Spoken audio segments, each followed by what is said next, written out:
Good morning, everyone. It's afternoon, I should say. It's Agnostic Haywood here, reading the Bible for the first time in 25 years as an agnostic. And, kind of getting a feeling for things.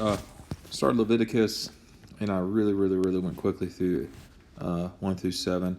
It's really disheartening to think that a lot of people probably grow up in a certain environment with a Christian household, never know that there's a bunch of stuff in the Old Testament that people frankly ignore, like rules about eating this and this, that, and the other, how to properly conduct animal sacrifices, offerings, and then they turn around and then they cite other things as ammunition for hate. So a lot of what I wanted to do when I started this project was exactly that. Reading it and thinking to, a lot of these little bookmarks are just places where I can't really think, how in the world was, I don't know, but you get the drift. So, number 8, Ordination of Aaron and his sons, the lineage of Moses, bring Aaron and his sons, the garments of anointing. Okay, so they're anointing folks, ordination. It's hard to say that, honestly. Ordination. Okay. All right. So Moses did as the Lord commanded him. So, the whole idea of a celestial being communicating that way, I don't know. I mean, people argue anything when they're trying to be an apologetic about, or an apologist that, what they really meant is this. Well, that's really what they meant. Then why didn't they say that in the first place? Why didn't they keep all the other versions out as time went on and the Bible has changed over and over so many times? So that doesn't really hold a lot of water in a common sense form. In any event, if there's a being speaking to you in your brain and you think it's, most people think it's schizophrenia nowadays. So maybe Moses was a schizophrenic. I don't know. And thought people were talking to him. I mean, that's mental illness if that's true. But there's no archaeological evidence of who Moses was. Anybody named Moses? There's speculation. Archaeological standpoint, not a whole lot going on. So Moses said to the assembly, "The Lord has commanded to be done." All right. So there. I'm just reading it. I'm here, just reading it. Anointing oil, anointed people, 7 times. 7 is a popular number, right? Poured some of the anointing oil. All right.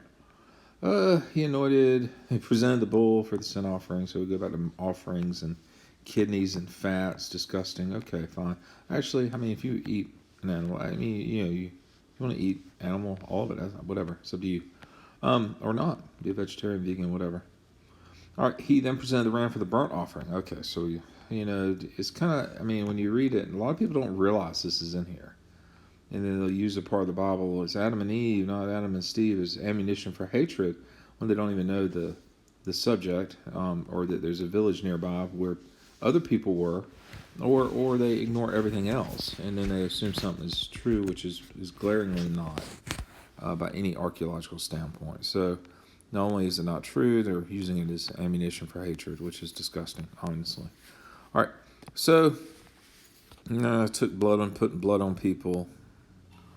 A lot of people don't know that. You don't tell kids that, do you? You give them a little Bible, hey, go to church. I'll tell you, this is whatever. So 8 is their anointing. I'm reading. I'm not reading aloud. Just reading. Blah, blah. All right, so number 8. I don't know. They're just ordinate. They're making people part of the priesthood. I don't know if this is done, or they weren't priests per se, but making them, I guess they were priests. I'll see it right here. So the priests, I don't know is that still done? I don't know. Would it be possible to do that? I don't know. Anyway, priests began their ministry. So number 8 was nothing but a description of an old process that by today's standards would be kind of whack. 8 day Moses summoned sons. Okay, blah blah. Priests began their ministry. No, the entire assembly came near. Moses said, "The Lord's commanded you to do. Come to the altar, sacrifice your sin offering." Okay, make some sacrifices, slaughter some things. Still worried about fat and kidneys. It seems to be a going concern amongst people. They're so worried about kidneys. Oh, but back then the kidney was viewed as the plot. I thought this is a supreme source of knowledge here. Whatever.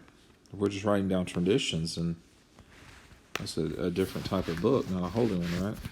Slaughtered the burnt offering, sun had the blood sprinkled against piece by piece. All right, so brought more offering, sacrificed more animals, burned some grain.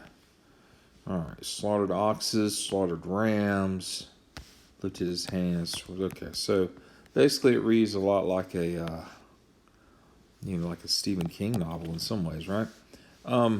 Yeah, I don't buy into any of it. It's just stories and traditions passed down. There's zero archaeological evidence of any particular event, such as this, like this story. There's no archaeological evidence of this story.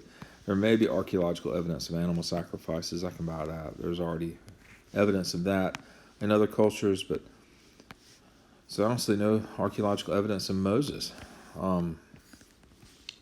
outside of these stories. All right, so that's Leviticus 8 and 9. I'm just kind of ranting about things. Not much to add. There's some stories. Priests are going to begin their ministry.